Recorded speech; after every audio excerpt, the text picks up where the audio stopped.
Hey everybody, Junior 2000 here, coming at you with a movie review of David Fincher's 1995 film Seven, released by New Line Cinema and also written by Andrew Kevin Walker. And the guys know Andrew Kevin Walker. He did a few screenwriting movies and also wrote 8 Millimeter, which came out like 2 years after this one. David Fincher is a well known director, highly praised. Does a lot of really good movies, from Fight Club to The Game to Zodiac, which is a criminally underrated thriller that is well done, even though it's a long movie. But it's a really well done movie about the legendary, infamous Zodiac killer that's still to this day has never been found. And he's one of the killers that had never been solved and never knew who he was. So yeah, that was a very good movie by David Fincher. Everybody knows that David Fincher's first film was Alien 3, which was critically hated and shit on by people. A lot of people thought it was a piece of shit. It was horrible. It was badly done. They hated the way it was just made. Even David Fincher himself he disowns the movie himself. So he doesn't really care about talking about it. He doesn't care about how he cared about making the film. He just had a bad experience with it, and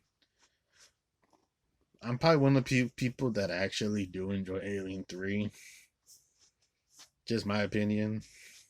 I'm not a huge fan of Aliens. I do appreciate Aliens. It does have some good moments, but I don't know. It's one of those movies where I would put in a list of movies that I think is a bit overrated, because I know it's a highly praised movie. It's kind of an overrated movie to me, because I prefer the first Alien over Aliens, in my opinion. I think the first one's better. But Alien 3 is very underrated. Just my opinion. I kind of like Alien 3 more than Aliens. And Alien Resurrection is a mix, but I don't mind it. But David Fincher is a capable director, and he directed the 1995 thriller Seven. This is about the seven deadly sins in the movie, because it's about gluttony, greed, pride, lust, envy, wrath.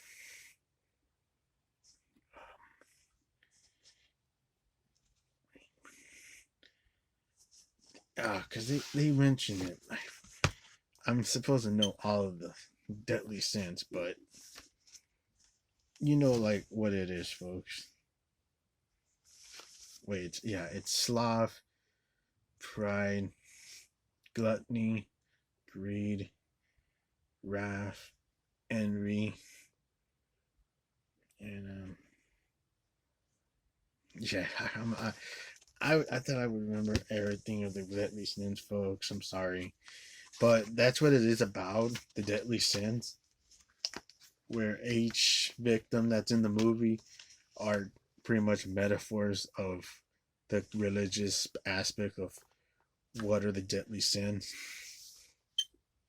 Um, this movie stars Morgan Freeman as Detective Somerset, who is about to retire in 7 days as a police detective officer, and then he's recruiting a rookie detective named um, David Mills that Brad Pitt plays in the movie.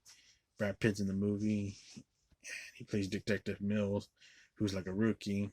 He's kind of a hothead jackass a bit, but Morgan Freeman as Detective Somerset's more like the calm, badass detective that knows what he's doing. He's not a hothead jackass. He's just serious about his job. He's focused on what he's to check. Brad Pitt's character as Mills is pretty much in that. He's just a jackass. He kind of doesn't really take everything seriously. But those are the two actors there, the main stars of the movie. And Gwyneth Paltrow plays Mills's wife in the movie, and John C. McGinley. He's credited in this movie, but he plays a small character as a SWAT team member. So yeah, John C. McGinley's credited in this movie right here in the back. And I seen John C. McGinley in other movies like Platoon, Point Break. He was like he played like a psychopath killer, office killer in that Belko Experiment movie, which I actually don't mind. Belko Experiment. That's an underrated one.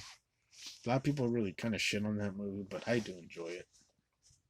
But the movie's about Detective Se7en investigating these murders, and Brad Pitt is a jackass rookie, kind of like a hothead. He just doesn't want to really take the job serious, so they're investigating these murders by this deadly sins.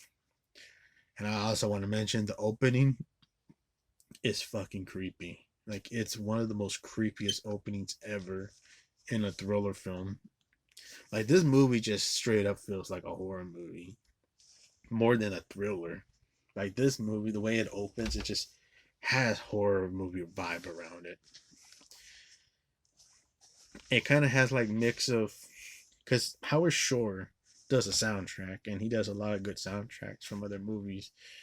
So it kind of like, he kind of has like the realm of mixing his score and mixing it with Nine Inch Nails music, and having like a creepy opening music to the opening credits where John Doe, this killer that we don't know who he is because he's like writing all the stuff down that he's doing, and you have like his hand all fucked up because he cut his hands for identity, and because his identity is so mysterious because you don't know who he is.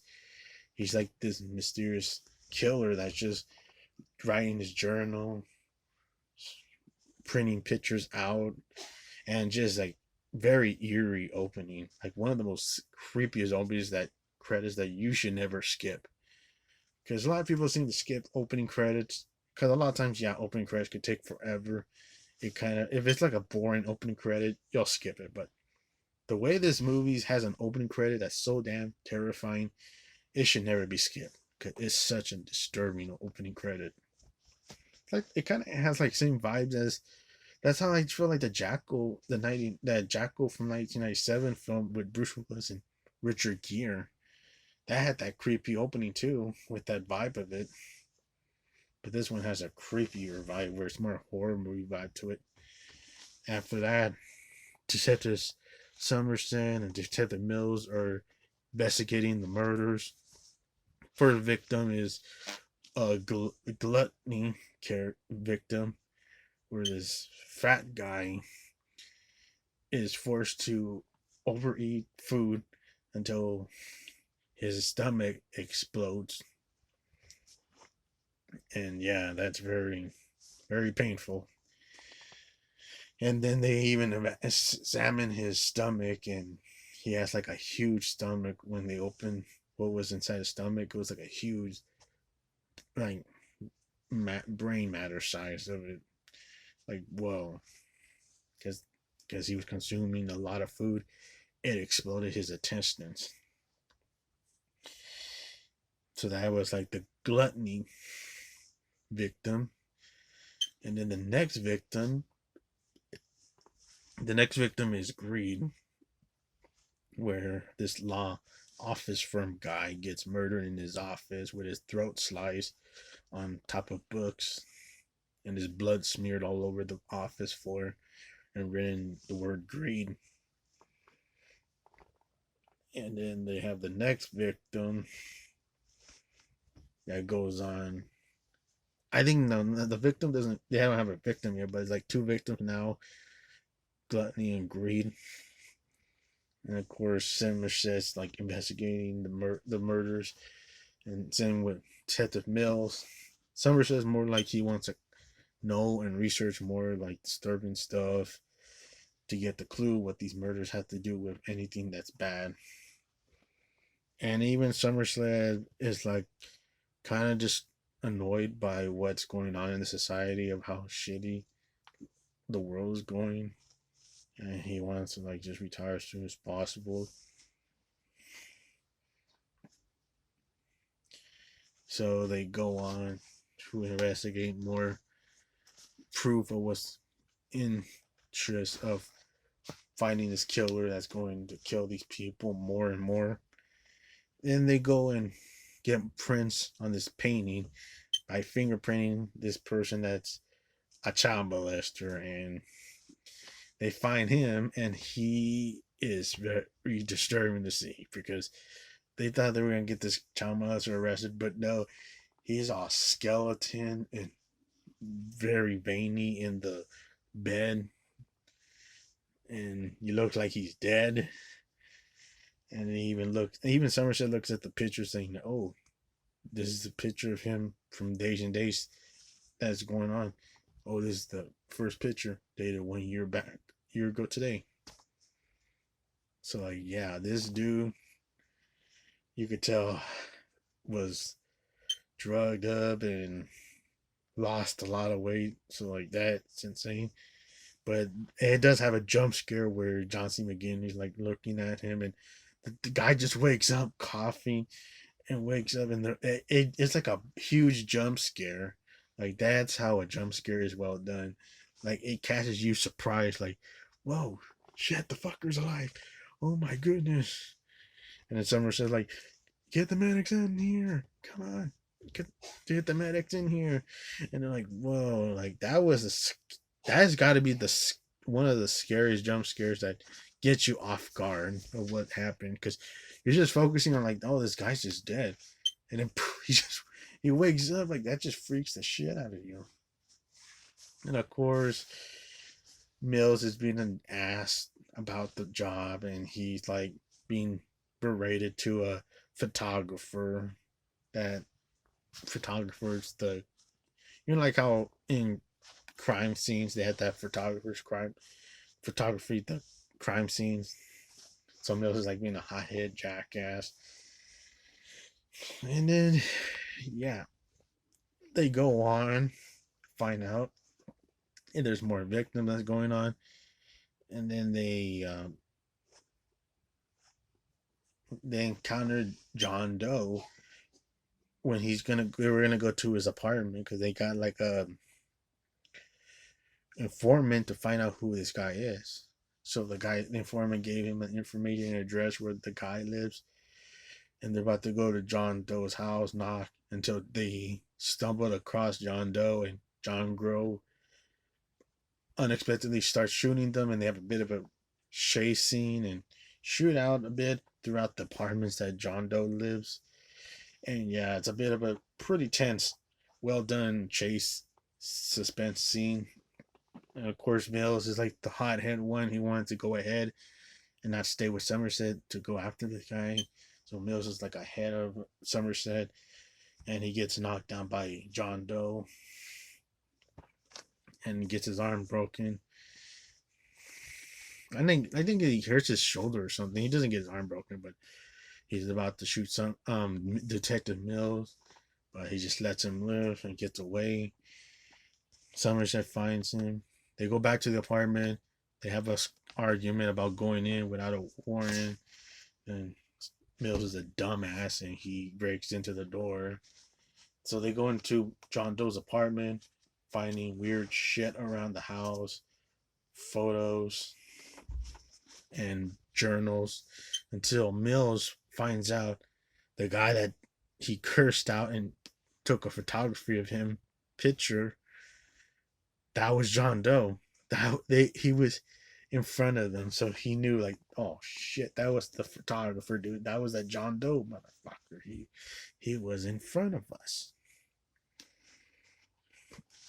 So they're investigating. They get a phone call by John Doe, leaving them a warning that more deadly sins are gonna come to their hands if they don't stop.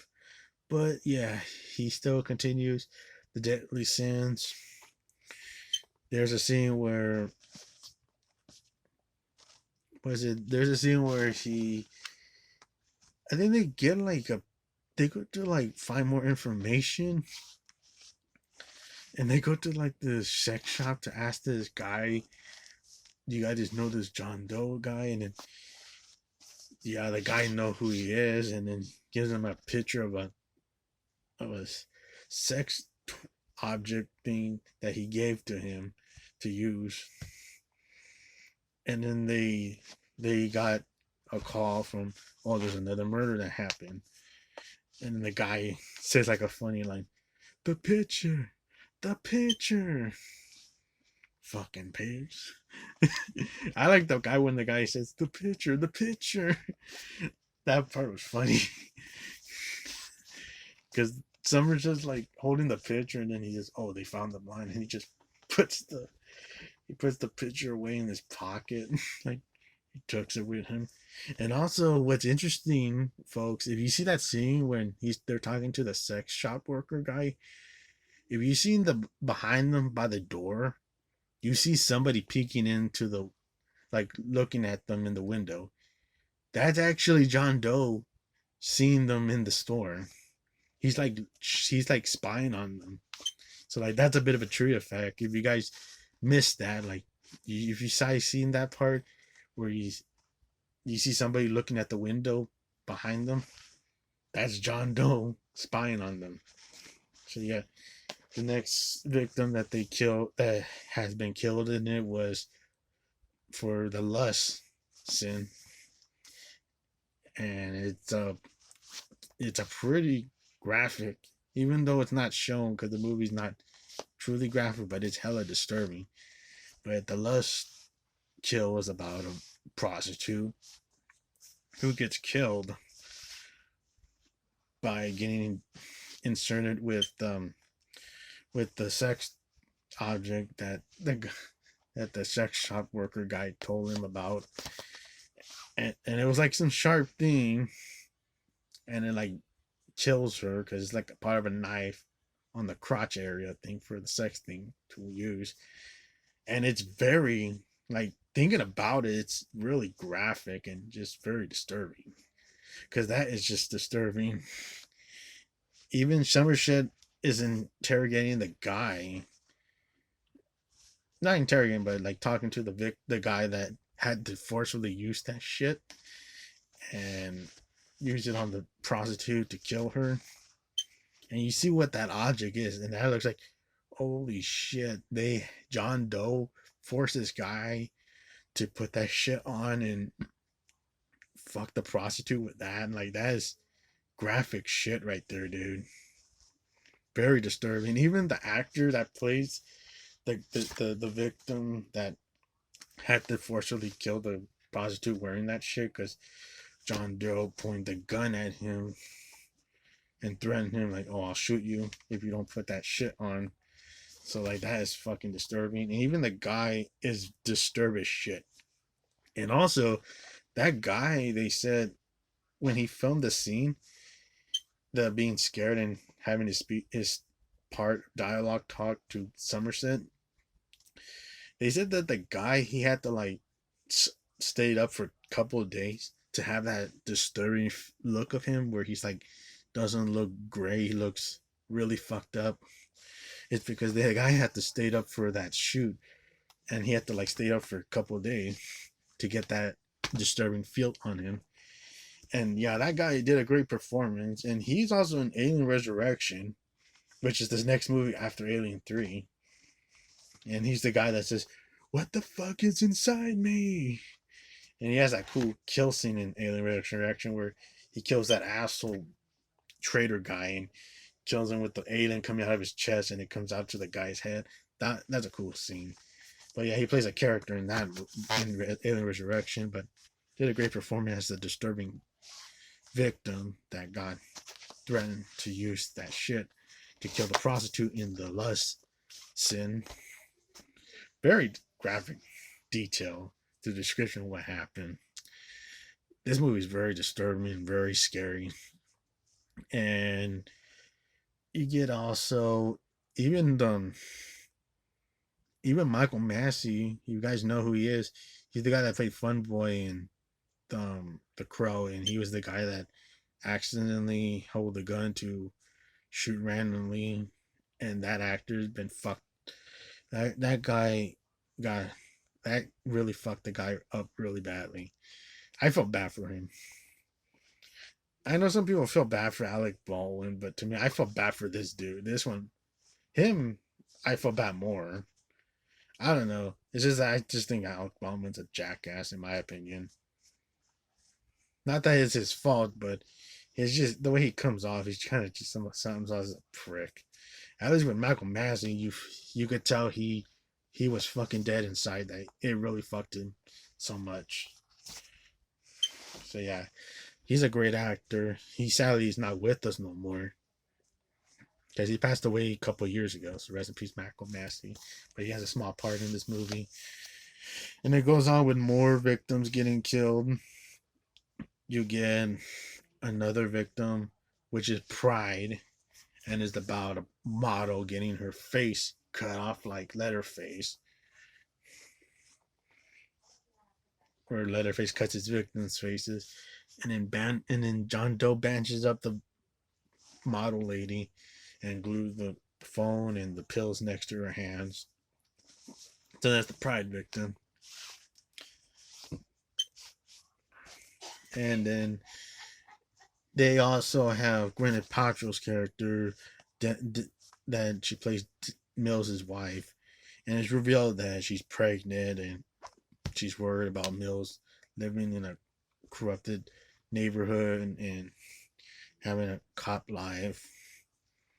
And she's kind of nervous about it. She even has a scene where she talks to Somerset about the emotion, what's going on in their marriage. And Morgan Freeman's Somerset's character does feel for her. And then, yeah, great acting. Pretty good actors, man. Even also, gotta mention, Arlie Ermey's in this movie. So, yeah, Arlie Ermey. You guys know him as General Sergeant Hartman, Full Metal Jacket, and Sheriff Hoyt in the Chainsaw Massacre remake and the beginning prequel. Great character actor. Rest in peace, Arlie Ermey.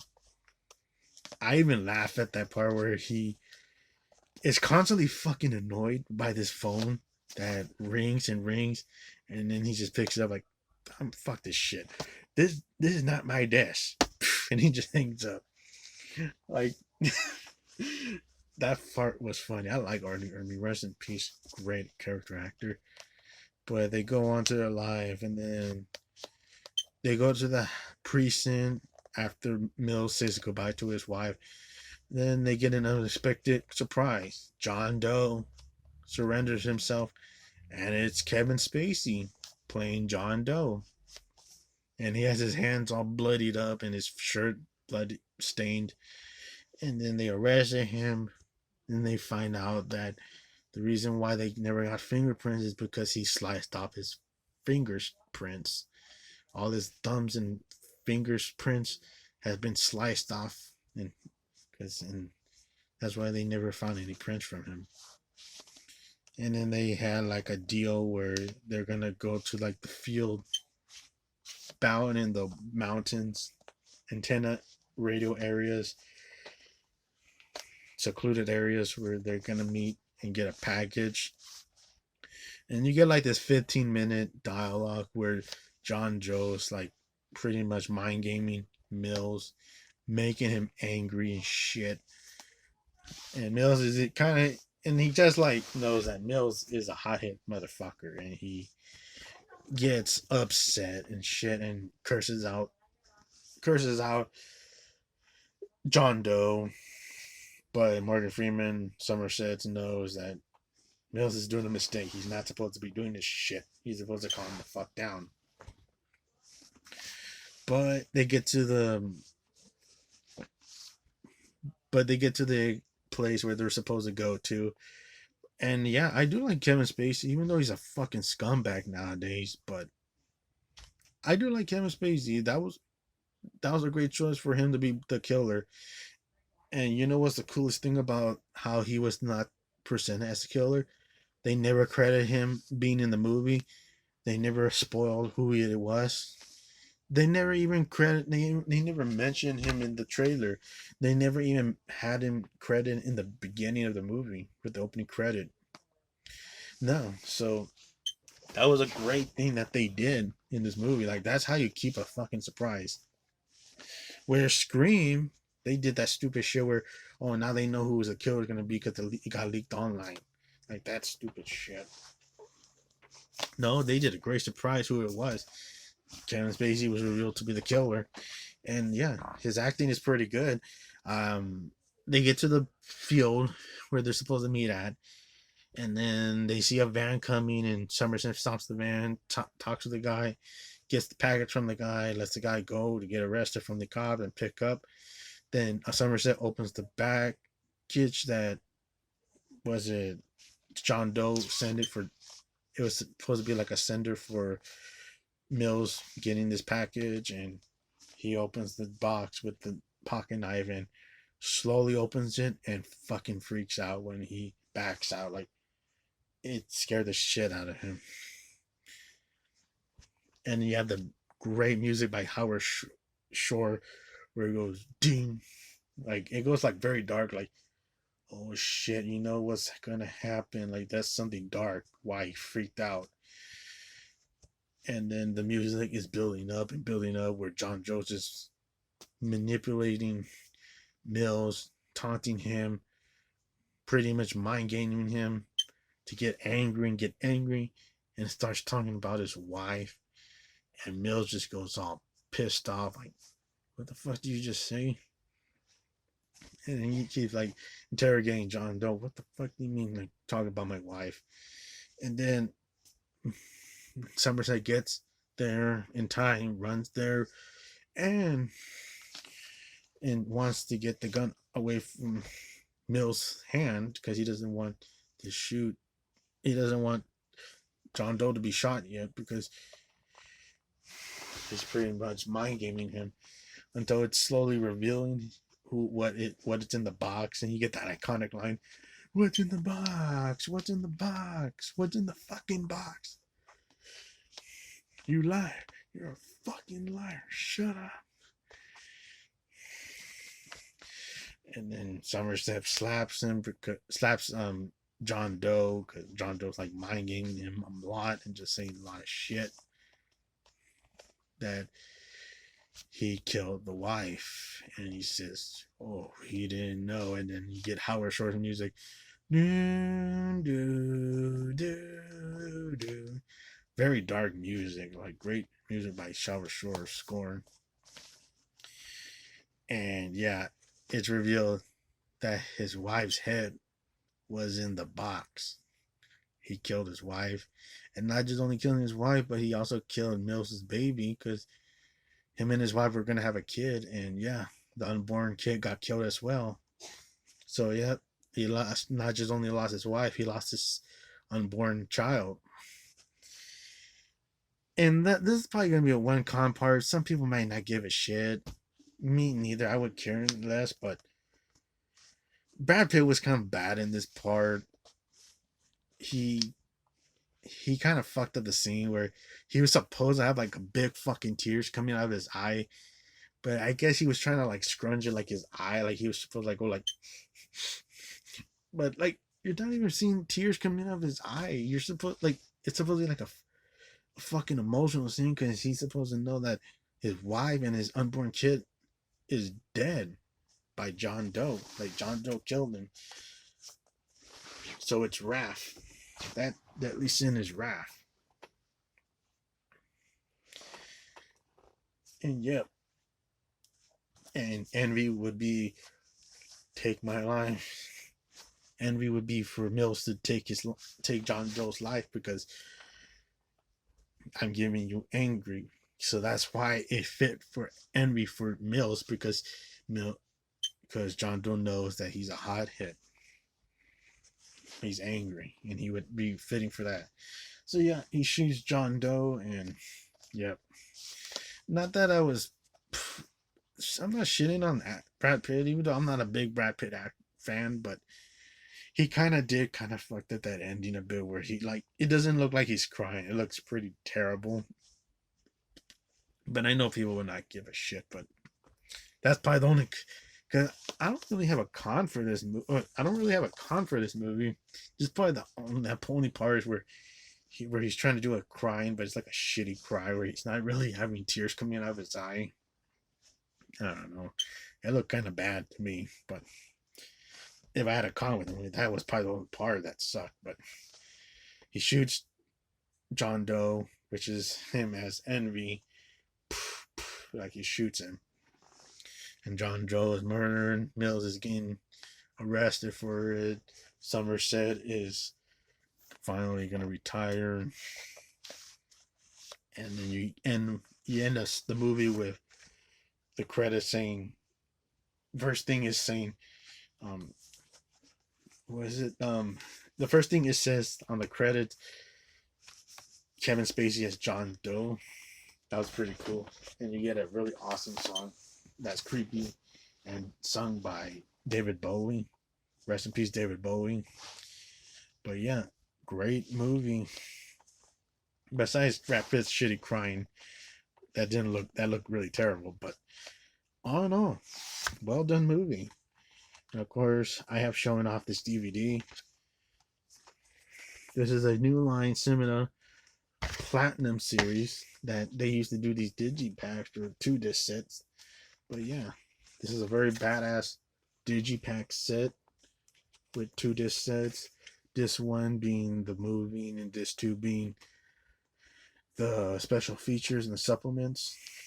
Pretty damn cool artwork on the disc. Yeah, because there's more artwork behind the disc.